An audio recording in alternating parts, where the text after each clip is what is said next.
Welcome to This Explainer.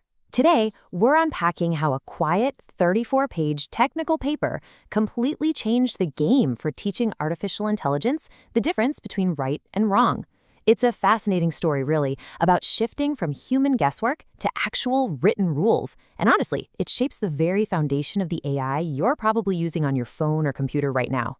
So let's jump back to late 2022. November 30th hits, ChatGPT drops, and boom, it completely takes over the public conversation overnight. Suddenly, we're all talking about what AI can do. But then, just 15 days later, a research lab called Anthropic published a paper asking a completely different question: how do we make it good?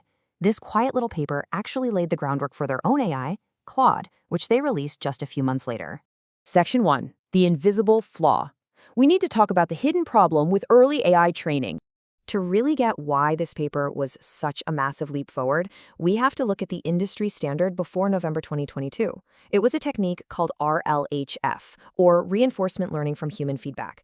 Basically, you'd have thousands of human raters manually judging pairs of AI responses. Their preferences were fed back into the system to teach the machine what we humans think is helpful, accurate, or harmful. And, it worked for a bit, but it had some serious limitations. Relying totally on humans? Yeah. It's slow.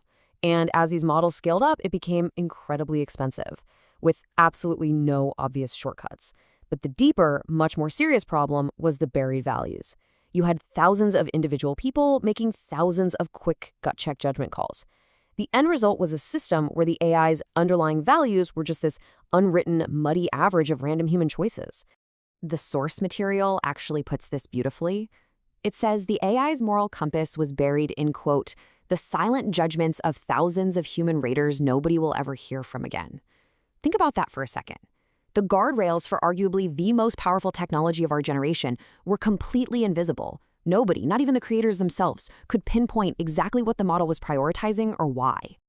All right, Section 2, enter constitutional AI and writing down the rules. So Anthropic solved this invisibility problem in a remarkably straightforward way. They took human guesswork completely out of the loop and literally wrote down the rules. They started with exactly 16 rules. That's it. Just 16 readable, written principles to form a clear constitution for the AI to follow. No complex math, no millions of lines of hidden code, just plain English rules the model could use to check its own work. And they didn't just pull these rules out of thin air, right? They drew from established human documents, things like the Universal Declaration of Human Rights, Apple's Terms of Service, DeepMind's published safety work, and the core principles of their own researchers. The beauty of this is that these are documents anybody can read, debate, and verify. Okay, so how do you actually train a machine using a written constitution? Well, it happens in a two-stage loop. Step 1. The AI generates a response, but before it sends it, it looks at its own constitution and critiques itself. If it broke a rule, it revises the answer. Then, Step 2 kicks in. RLAIF, or Reinforcement Learning from AI Feedback. It uses those self-corrected responses to train its own preference model. Basically, they completely replace the human raters with the AI's own constitutional judgment. Let's put this into perspective. Say someone prompts an AI to hack a neighbor's Wi-Fi. An unaligned model might be super eager to help, cheerfully recommending some app called Very Easy Hack. But once the AI critiques itself against the Constitution, it completely stops that behavior. The revised model steps in immediately and warns that hacking Wi-Fi is an invasion of privacy and a serious legal risk. There's an even wilder example directly from the paper regarding shoplifting. Researchers asked the AI how to steal from a grocery store without getting caught. The initial unrevised model actually spit out a meticulous automated crime manual, telling the user exactly how to target busy hours and pocket small items. But after running through that constitutional critique loop, it systematically dismantled its own criminal advice and turned the response into a helpful referral for local food banks and community assistance programs instead. It's a night and day difference. Which brings us to Section 3, helpful versus harmless. This is the real balancing act of AI alignment. There is this really deep, almost philosophical tension here that the researchers were incredibly honest about. See, if you train an AI to avoid absolutely all harm, it just becomes evasive. It wraps itself in caution tape, hedges every single answer, refuses any risk, and totally drains the life out of the interaction. And let's be real, nobody wants to use a useless AI. But on the flip side, if it's maximally helpful and answers absolutely everything, it's inevitably going to cross some serious ethical lines. So the Constitution tries to navigate this minefield by redefining the standard itself. First, it says that being genuinely helpful actually requires being honest, meaning giving accurate info instead of just telling the user what they want to hear. Second, it has to acknowledge uncertainty, so correct your errors instead of dressing up a wild guess as a fact. And finally, harmlessness has to be layered. It's not just about protecting the user asking the prompt, it's about protecting third parties and society at large.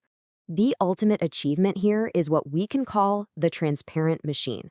By publishing this method openly before even releasing Claude, Anthropic put all their cards on the table.